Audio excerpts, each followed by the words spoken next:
Hello बच्चों, welcome back to my channel. कैसे हैं आप सब लोग।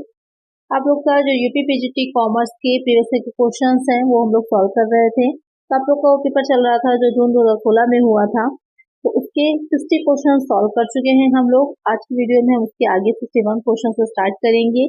उसके प्रीवियस वीडियोस अगर आपने नहीं देखी हैं तो अलग से चैनल पर प्लेलिस्ट बनी हुई है, देख लीजिएगा। सारे प्रीवियस ईयर पेपर्स में आप लोग ने लेकर के आऊंगी। 2021 का हम सॉल्व कर चुके हैं पहले ही। बहुत ही इंपॉर्टेंट है प्रीवियस ईयर क्वेश्चंस को देखना, ये किस तरह के पेपर अभी तक आया है, जिससे कि हम अपनी प्रिपरेशन भी आसानी से कर सके। और इसकी क्लासेस भी बहुत जल्दी स्टार्ट होंगी आप लोगों की, तो चैनल को सब्सक्राइब जरूर से कर लीजिएगा और वीडियो को लाइक भी कर दीजिएगा। आइए शुरू करते हैं और फर्स्ट क्वेश्चन लेते हैं इसमें कि अंगुली लता संप्रेषण का तात्पर्य है grapevine communication means restricted communication, wide spread communication, quick communication, amongst mass, private communication. तो कम्युनिकेशन में अगर हम बात करें तो वैसे तो बहुत से टाइप होते हैं, लेकिन यहाँ पर जो अंगुली लता या ग्रेफाइन के बारे में पूछा गया तो उसकी हम बात करें तो दो तरह से संप्रेषण होता है। एक हो जाता है आप लोगों का फॉर्मल यानी कि औपचारिक कम्युनिकेशन कहलाता है, और एक हो जाता है इनफॉर्मल यानी कि अनौपचारिक कहलाता है। तो जो आपका फॉर्मल कम्युनिकेशन होता है तो जैसे कि आपका वर्टिकल है, वर्टिकल आ जाएगा, हॉरिजॉन्टल आ जाएगा, इसमें डायगोनल आ जाता है, वो आपके फॉर्मल हो जाते हैं। इनफॉर्मल की अगर हम बात करें तो उसमें आपका ग्रेफाइन कम्युनिकेशन अक्सर जो होता है, जो इनफॉर्मल यानी कि अनौपचारिक संप्रेषण होता है उसको ही अंगुली लता संप्रेषण भी बोला जाता है, क्योंकि तो इस तरह का संप्रेषण होता है जो आपस में एक दूसरे के साथ सोसाइटी में बात करते हुए या एक साथ हम लोग काम कर रहे हैं तो अनौपचारिक रूप से इनफॉर्मल तरीके से डेवलप हो जाता है कम्युनिकेशन। अक्सर इसमें जो इन्फॉर्मेशन होती है वो पूरी तरह से एक्यूरेट हो ये नहीं माना जाता, कभी कभी अफवाह भी कहा जाता है उसे।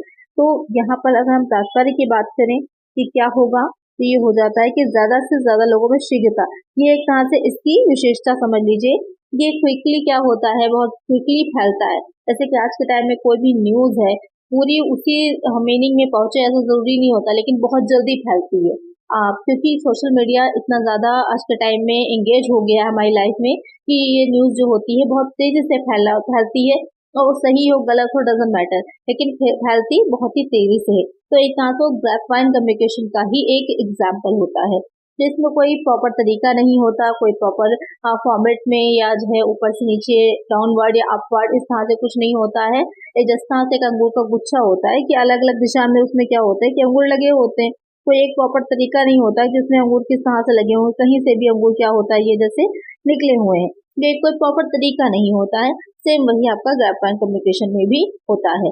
कई तरह से क्या हो जाएगा, ऑप्शन सी। एक तरह समझ लीजिए ये इसकी क्या दे रखी है, विशेषताएं दे रखी है। चलिए नेक्स्ट क्वेश्चन लेते हैं। प्रतिष्ठात्मक संबंध संबंधित है, reputatory relation related to physical barriers, personal barriers, organisational barriers, emotional barriers. Question क्या कह रहा है कि प्रतिष्ठात्मक संबंध यानी कि रेपुटेटरी रिलेशंस जो होते हैं वो किससे रिलेटेड होते हैं, ये क्वेश्चन कह रहा है। तो यहाँ पर जो ये आपका प्रतिष्ठात्मक संबंध होते हैं वो भावनात्मक अवरोध में आते हैं। जो ऑर्गेनाइजेशन होता है उसके बहुत से बैरियर्स होते हैं जो ऑर्गेनाइजेशन की गोल्स अपने अचीव करने के लिए कि जो संगठन है अपने लक्ष्यों को प्राप्त कर सके, तो बहुत सी ऐसी बाधाएं होती है जो उसके सामने आती हैं। तो उसके बहुत से टाइप हो जाए, जैसे भौतिक भी है, व्यक्तिगत भी होती है, संगठनात्मक भी होती है। लेकिन जो प्रतिष्ठात्मक संबंध किस तरह से आपस में एक दूसरे के साथ रिलेशन है तो वो हो जाती है भावनात्मक अवरोध में आता है। एक तरह से हो जाएगा ऑप्शन डी। तो नेक्स्ट क्वेश्चन लेते हैं। प्रभावशाली संचार का कौन सा सिद्धांत नहीं है, which is not the principle of effective communication, principle of clarity, principle of completeness, principle of utmost trust, principle of courtesy. Question कह रहा है कि प्रभावशाली संचार का, तो एक तो कम्युनिकेशन मतलब जब हम एक व्यक्ति दूसरे व्यक्ति को या दो से अधिक व्यक्ति आपस में मिल करके कुछ थॉट्स का, कुछ उनके जो है अपनी तर्क हैं, कुछ विचार हैं, उनको एक दूसरे के साथ आदान प्रदान करते हैं तो उसे कम्युनिकेशन कहा जाता है। प्रभावशाली होने के लिए इम्पोर्टेंट होता है कि जो भी मैसेज, जो भी सूचना या इंफॉर्मेशन किसी जिस रूप में दी जा रही, जिस अर्थ के साथ दी जा रही, उसी अर्थ से वो रिसीवर तक पहुंचे। अगर उसी अर्थ से वो रिसीवर तक नहीं पहुंच रही है, उसकी मीनिंग क्या है वो चेंज हुई जा रही है, तो वहां पर उस संप्रेषण को इफेक्टिव नहीं माना जाएगा। और रिसीवर तक पहुंचना ही इम्पोर्टेंट नहीं, उसके बाद रिसीवर को क्या देना है, फीडबैक भी देना है। जब रिसीवर उसका फीडबैक दे देता है तभी ये माना जाता है कि संप्रेषण जो है पूरी तरह से कंप्लीट हो गया है। तो कौन सा सिद्धांत नहीं है इसमें, तो यहाँ पर जो स्पष्टता का है वो भी होगा कि क्लियरिटी होनी चाहिए मैसेज में, जो भी संदेश हो पूरी तरह से क्लियर हो कि क्या कहा जा रहा है। पूर्णता का, कंप्लीटनेस, एक बार में पूरा कंप्लीट मैसेज आप भेजिए, अगर आधा अधूरा भेजेंगे तो सामने वाला व्यक्ति सही मीनिंग से नहीं समझ पाएगा। और जो व्यक्ति भेज रहा है, भेजने वाले ऊपर पूरी तरह से ट्रस्ट होना चाहिए। जैसे कि आज हम लोग मीडिया में कोई न्यूज देखते हैं तो हम लोग पूरी तरह से ट्रस्ट नहीं कर पाते हैं कि हाँ हो सकता है कि बहुत बढ़ा चढ़ा करके दिखाया गया हो या जितना दिखाया जा रहा हो उतना नहीं हुआ हो, तो एक ट्रस्ट पूरा नहीं कंप्लीट डेवलप होता है। तो लेकिन हमें जहाँ से इन्फॉर्मेशन मिल रही हो पूरी तरह से ट्रस्टेबल होनी चाहिए अगर हम इफेक्टिव कम्युनिकेशन चाहते हैं। कोर्टेसी, नम्रता का ये सिद्धांत जो है वो नहीं रहेगा प्रभावशाली संप्रेषण में। तो एक तरह से क्या हो जाएगा, ऑप्शन डी हो जाएगा। फिर नेक्स्ट क्वेश्चन लेते हैं। आहरण पर ब्याज व्यवसाय के लिए क्या है? What is the type of interest on drawings for a business? Preliminary expenses है, कैपिटल प्रॉफिट है या फिर लॉस है? आहरण पर ब्याज यानी कि जो ड्राइंग्स होती हैं, जब जो है कोई किसी कंपनी में सदस्य होगा या कंपनी में जो साझेदार होता है, जब कोई साझेदार जो होता है वो अपनी पूंजी जो लगा रहा है उसमें से कोई राशि जो होता है कंपनी से या जो साझेदारी फर्म है उससे निकालता है, तो वो क्या कहलाता है? वो ड्राइंग्स कहलाती हैं, आहरण कहलाता है। तो उसके बाद अगर किसी ने, अपने साझेदार ने अपनी पूंजी को निकाला है या कोई भी गुड्स को निकाला है, तो उसका आहरण पर जो होता है वो ब्याज भी दिया जाता है, लिया जाता है। जो व्यवसाय होता है, बिजनेस होता है, तो बिजनेस में उससे इंटरेस्ट लिया जाता है, लेकिन कंपलसरी नहीं होता। अगर ऐसी व्यवस्था उनके साझेदारी सल्लेख में, पार्टनरशिप डीड में है तो लिया जाएगा। तो यहाँ पर वो क्या रहेगा, वो कंपनी के लिए या वो एक फर्म के लिए प्रारंभिक व्यय की तरह, प्रीलिमिनरी एक्सपेंसेस की तरह ट्रीट किया जाता है। एक तरह से क्या हो जाएगा, ऑप्शन ए माना जाएगा। इसकी अगर हम कहें कि एंट्री क्या की जाती है, अक्सर एंट्री भी पूछ ली जाती है, तो इसकी एंट्री हो जाएगी बैंक अकाउंट जो होता है उसको डेबिट कर दिया जाता है बैंक अकाउंट को, और क्रेडिट में क्या आता है, टू इंटरेस्ट ऑन ड्राइंग, ये एंट्री की जाती है। अक्सर एंट्री भी पूछ लेता है, तो इसको भी ध्यान में रखिएगा। जितनी भी एंट्रीज हैं उनको ध्यान में रखिएगा, अक्सर पूछ ली जाती हैं डायरेक्टली एग्जाम में। यहाँ पर एक आंसर क्या हो जाएगा, ऑप्शन ए हो जाएगा। चलिए नेक्स्ट क्वेश्चन है,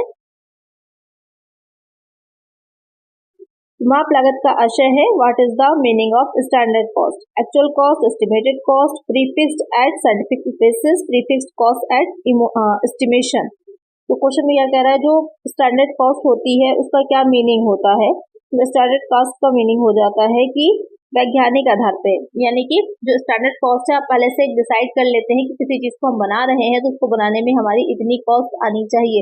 जैसे कि आपने कोई एक यूनिट बनाई है किसी चीज की और आपने ये आइडिया लगाया कि, आइडिया क्या लगाया, ये आपका मेनली है प्रीवियस एक्सपीरियंसेस पे, जो आपने पहले जो अभी तक काम किया है या और कंपनीज जो उसी तरह की चीजें बना रही हैं तो उनसे कितनी एक यूनिट बनाने की कॉस्ट आ रही है, उसके अकॉर्डिंग आपने 10 रुपए डिसाइड कर लिए कि एक यूनिट बनाने के 10 रुपए आ रहे हैं। तो ये हो गई आपकी स्टैंडर्ड कॉस्ट, इसको शॉर्ट में हम एससी लिख देते हैं।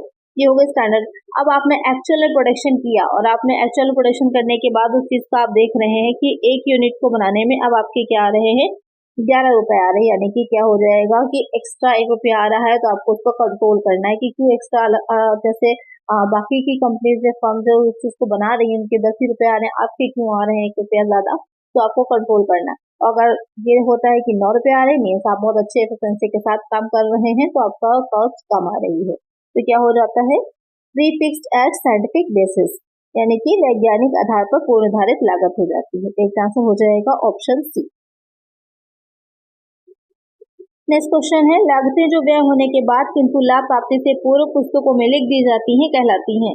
Cost which are entered in books before profit making but after their expenditure are filed. Total cost, standard cost, unexpired cost, estimated cost. तो क्वेश्चन यहाँ पे क्या कह रहा है कि वो लागतें जो बुक्स में कब इंटर कर दी जाएंगी, बिफोर प्रॉफिट मेकिंग, यानी लाभ कमाने से पहले ही उन जो भी कॉस्ट आई है उनको बुक्स में दिखा दिया जाता है, लेकिन देयर एक्सपेंडिचर, लेकिन उनके व्यय होने के बाद, यानी कि जो भी ऐसे जगहों पर हम पैसा लगा चुके हैं या ऐसी लागतें आ चुकी हैं जो कि पहले से हम कर चुके हैं, जैसे कि हमने कोई चीज की वस्तु का उत्पादन किया है तो वस्तु को बनाने में, मैन्युफैक्चर करने में जो भी हमारी कॉस्ट आई है तो उसको हमने क्या किया, अपने बुक्स में दिखा दिया। तो अभी हमें प्रॉफिट तो नहीं होगा क्योंकि हमने उन वस्तुओं को बेचा नहीं है, सेल नहीं किया, तो प्रॉफिट कहाँ से होगा, लेकिन हमने उसको इंटर कर दिया है उसकी कॉस्ट को। तो इस तरह की लागतों को क्या कहा जाता है ये आपको बताना है। तो वो लागतें कहलाती हैं असमाप्त लागतें, अनएक्सपायर्ड कॉस्ट कहलाती है। इसका आंसर क्या हो जाएगा? ऑप्शन सी हो जाएगा। यानी कि लाभ प्राप्ति से पूर्व जिन लागतों को आप अपनी पुस्तकों में दिखा देते हैं वो असमाप्त लागत कहलाती है। चलिए नेक्स्ट क्वेश्चन है, ई कॉमर्स से अभिप्राय है। E commerce means economic commerce, electronic commerce, engineering commerce, amplified commerce. इससे ये भी क्वेश्चन हो ही नहीं सकता। यहाँ पर आपको ई कॉमर्स की फुल फॉर्म बतानी है कि ई कॉमर्स की फुल फॉर्म क्या होती है। तो ये इसकी फुल फॉर्म हो जाती है इलेक्ट्रॉनिक कॉमर्स। इसका आंसर क्या हो जाएगा? Option B. क्योंकि आज के टाइम में हर चीज ऑनलाइन बहुत ज्यादा हो गई है, बिजनेस ऑनलाइन ज्यादा जो है डेवलप हो रहे हैं, तो वहाँ पर ई कॉमर्स का भी उतना ही ज्यादा यूज होगा। ई कॉमर्स क्या हो जाता है? जो भी चीजें हम ऑनलाइन परचेज कर रहे हैं, सेल कर रहे हैं, ऑनलाइन सारा बिजनेस का काम हो रहा है, वो सब आपका ई कॉमर्स में आ जाता है। बहुत सी एप्लीकेशंस चल रही हैं आज के टाइम में जो इसमें हेल्पफुल है, तो ये सब आपके ई कॉमर्स में ही आती हैं। एक आंसर क्या हो जाएगा? Option B. नेक्स्ट क्वेश्चन है, मार्ग है, माल की क्षति एक उपरिव्यय है। Goods lost in transit is an overhead. Sales, factory, office, distribution. यहाँ पे आपको बताना है कि मार्ग में ही माल की अगर क्षति हो जाती है, यानी कि कुछ गुड्स हैं वो रास्ते में ही हैं और वो लॉस्ट हो जा रहे हैं किसी रीजन से, तो वो एक जो उपरिव्यय है, ओवरहेड है, वो किस तरह का है? देखिए एक चीज तो क्लियर कर दी उन्होंने खुद ही कि ओवरहेड है, उपरिव्यय यानी कि अप्रत्यक्ष लागत है, इनडायरेक्ट कॉस्ट है। क्योंकि जितने भी उपरिव्यय होते हैं वो सब इनडायरेक्ट कॉस्ट कहलाते हैं। इसको ध्यान में रखिएगा कि ये जो उपरिव्यय होता है वो अप्रत्यक्ष लागत होती है, क्योंकि एग्जाम में अगर पूछता है आपको तो वहां पर कंफ्यूजन नहीं रहेगी, ये इनडायरेक्ट कॉस्ट होती है। अब आ जाते हैं कि किस में जाएगा, किस हेड में जाता है? सेल्स में जाएगा, फैक्ट्री में, ऑफिस में, डिस्ट्रीब्यूशन में। तो ये किस में जाता है? इसको दिखाया जाता है आपका वितरण में, डिस्ट्रीब्यूशन में, क्योंकि मार्ग में है माल, यानी कि तो डिस्ट्रीब्यूट किया जा रहा है, गुड्स हैं वो बन चुके हैं, उनको अब डिस्ट्रीब्यूट किया जाना है। और अगर डिस्ट्रीब्यूट करने के में बीच में कहीं पर कोई उनको लॉस हुआ जा रहा है, कोई क्षति हुई जा रही है, तो उसे हम डिस्ट्रीब्यूशन कॉस्ट में ही ऐड करते हैं। तो इसका आंसर क्या हो जाएगा? ऑप्शन डी हो जाएगा। तो नेक्स्ट क्वेश्चन है, कंपनी के समापन पर सबसे पहले भुगतान किया जाता है। और liquidation of company first payment is made in respect of liquidator simulation, legal expenses, preferential creditors, liquidation expenses.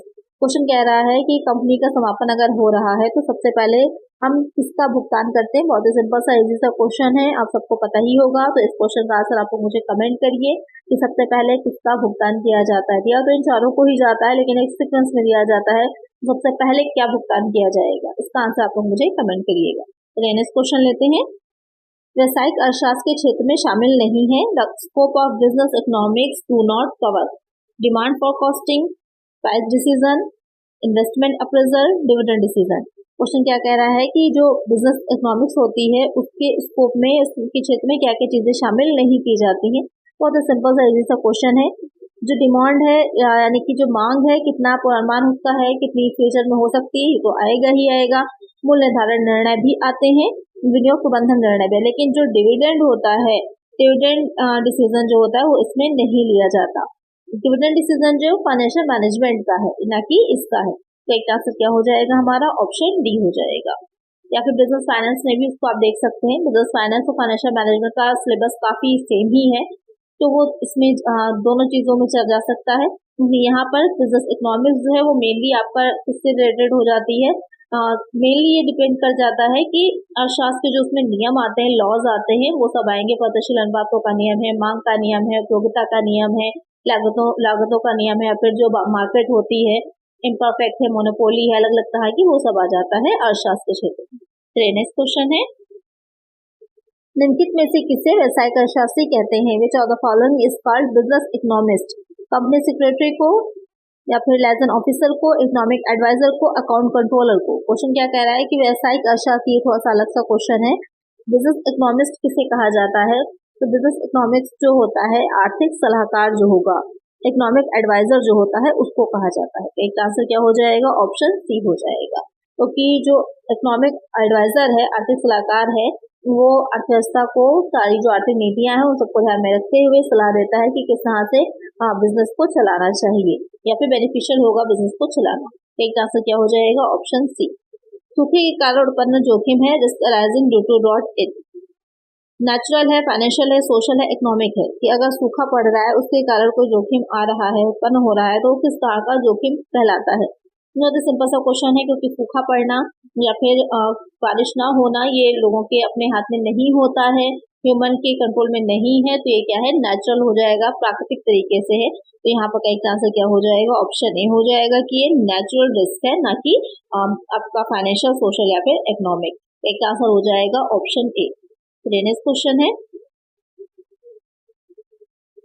मांग वक्र दाएं नीचे की ओर क्यों झुकता है, why demand curve slopes downward to the right.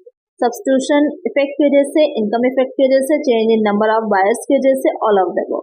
Question यहाँ पे क्या कह रहा है कि जो मांग वक्र होता है दाएं नीचे की ओर क्यों झुका हुआ होता है। तो दाएं नीचे की ओर झुके होने का कारण आपसे पूछा गया है। तो इसके मेन कारण जो होते हैं, प्रतिस्थापन प्रभाव भी है, सब्स्टिट्यूशन इफेक्ट भी है कि अगर चीज जैसे जैसे वस्तु की कीमत अगर बढ़ती जा रही है तो अगर उसका सब्स्टिट्यूट मार्केट में अवेलेबल होगा, ऐसे तो लोग क्या करते हैं, ऐसे कॉफी पी रहे हैं लेकिन कॉफी की कीमतें बहुत बढ़ती चली जाएंगी, तो कॉफी के स्थान पर क्या होगा, वो चाय पर यानी कि टी पर शिफ्ट होते चले जाएंगे।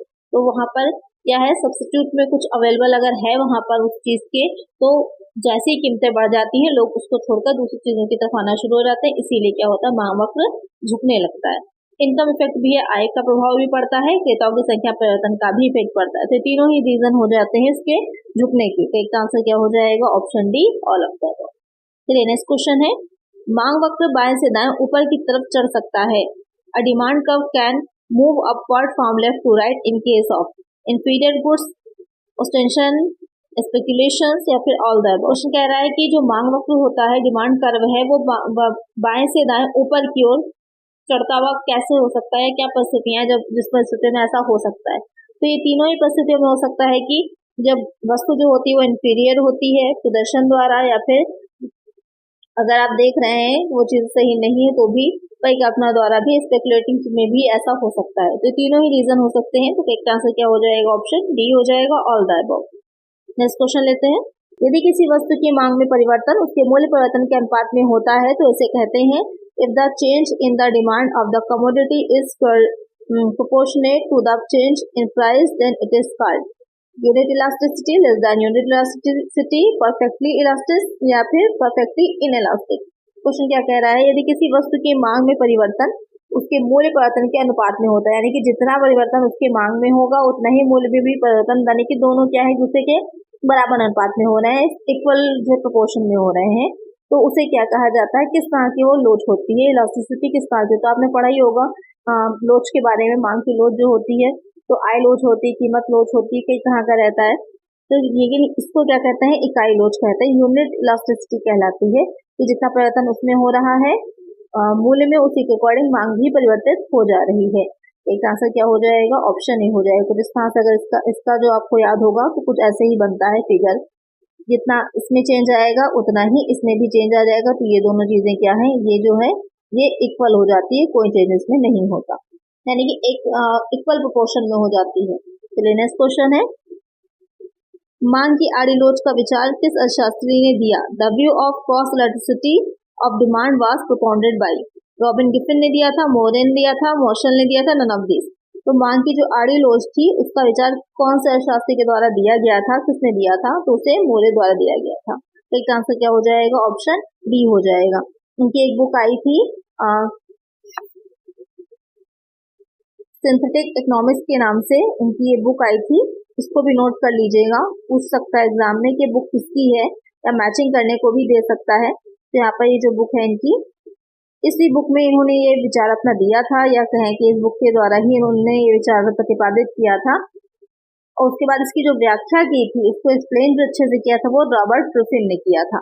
लेकिन यहाँ पर क्वेश्चन जो आपसे पूछ रहा है किसने विचार दिया था, तो इसका आंसर हो जाएगा ऑप्शन बी। चलिए नेक्स्ट क्वेश्चन लेते हैं, कुल लागत निम्नलिखित में से किसके योग के बराबर है। Total cost is the sum of fixed cost plus variable cost, average cost plus marginal cost of raw material plus labour cost, या फिर transportation cost plus establishment cost. Question क्या कह रहा है, टोटल कॉस्ट जो किसके बराबर होती है। तो जब भी हम टोटल कॉस्ट की बात करें तो उसमें बहुत तरह की लागतें आ जाती हैं, लेकिन यहाँ पर जो क्वेश्चन आपका जो मेनली डिवाइड होगा वो फिक्स और वेरिएबल के बीच हो जाएगा, कि कुछ फिक्स होती है कुछ वेरिएबल होती है, इन दोनों को जोड़ देते हैं हम, तब हमारी टोटल कॉस्ट निकल आती है। तो कई आंसर क्या हो जाएगा, ऑप्शन ए हो जाएगा।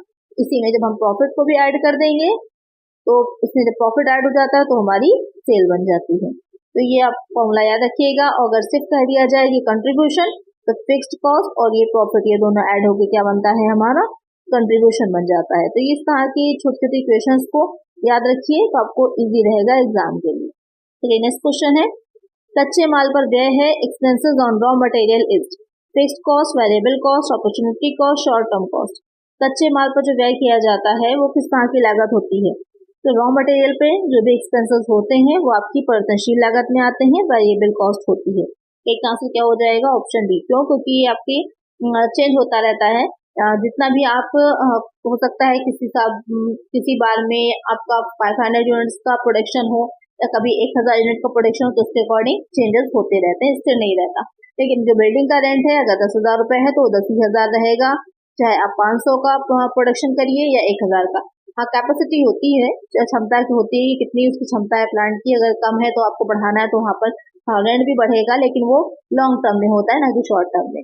इसलिए यहाँ पर कच्चे माल का व्यय हो जाएगा परिवर्तनशील लागत। चलिए नेक्स्ट क्वेश्चन है, औसत लागत उस बिंदु पर सीमांत लागत के बराबर होती है जहां average cost is equal to marginal cost, where average cost is lowest, marginal cost is lowest, marginal cost is decreasing, none of the above. Question क्या कह रहा है कि जो एवरेज कॉस्ट होती है वो किस बिंदु पर मार्जिनल कॉस्ट के बराबर होती है? किस बिंदु पर बराबर होती है?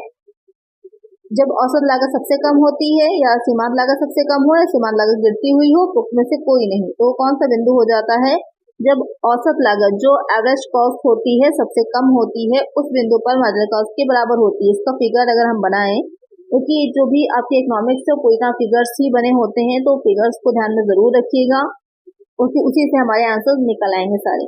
तो एक्स वाई अक्ष होगा, तो अगर हम बनाए यहाँ पर ये AC है, यानी कि एवरेज कॉस्ट कुछ इस तरह से होती है, पहले गिर रही होती है, फिर न्यूनतम बिंदु पर जाती है, फिर ऊपर उठने लगती है। और मार्जिनल कॉस्ट जब एवरेज कॉस्ट गिर रही होती है तो मार्जिनल कॉस्ट उससे तेजी से गिरती है। उसके बाद जब आपकी एवरेज कॉस्ट बढ़ रही होती है तो मार्जिनल कॉस्ट उससे तेजी से बढ़ने लगती है ऊपर की तरफ। ये हो जाता है फिगर। तो किस बिंदु पर आपने देखा, जो सबसे न्यूनतम बिंदु था एवरेज कॉस्ट का, उस बिंदु पर मार्जिनल कॉस्ट उसको काटती है या उसके कह सकते हैं बराबर होती है। तो एक आंसर क्या हो जाएगा? ऑप्शन ए हो जाएगा। चलिए नेक्स्ट क्वेश्चन है, निम्नलिखित में से कौन सा यू आकृति का वक्र नहीं है? Which of the following is not U-shaped curve? AFC, ABC, ATC, MC।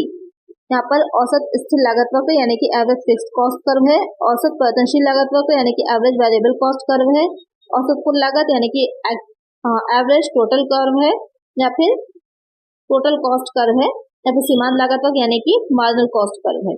तो कौन सा यू आकृति का नहीं होता? ये क्वेश्चन आपसे पूछ रहा है, कौन सा यू आकृति का नहीं होता? तो यहाँ पर जो औसत स्थिर लागत का यानी कि एवरेज फिक्स्ड कॉस्ट का जो कर्व होता है वो नहीं होता, वो कुछ इस तरह का रहता है। अगर हम इसकी फिगर की बात करें तो इस तरह का कुछ बनता है, इस तरह से आता है AFC का कर्व। तो क्या रहेगा आपका? यू आकृति का नहीं होगा ना। यू आकृति के जो कर्व होते हैं वो कुछ गोल इस तरह के होते हैं, जैसे कि भी आपने ऊपर देखे थे। यहाँ पर कई आंसर क्या हो जाएगा? ऑप्शन ए हो जाएगा। तो आज की वीडियो में इतना ही। नेक्स्ट वीडियो में इसके आगे के क्वेश्चंस हम सॉल्व करेंगे। जो आगे के क्वेश्चंस है वो भी आपके काफी इंपॉर्टेंट क्वेश्चंस है, क्योंकि भी इकोनॉमिक्स के बहुत से क्वेश्चन इंक्लूड हैं जो कि आपके इसी तरह के फिगर बेस्ड हैं, तो उनको क्लियर करना आपके लिए बहुत जरूरी है। तो नेक्स्ट वीडियो को जरूर देखिएगा और इस तरह की वीडियोस के लिए चैनल को सब्सक्राइब जरूर से कर लीजिएगा, और वीडियो अगर अच्छी लगी हो तो लाइक कर दीजिएगा और फ्रेंड्स साथ शेयर भी कर दीजिएगा। मिलते हैं नेक्स्ट वीडियो में। Thank you.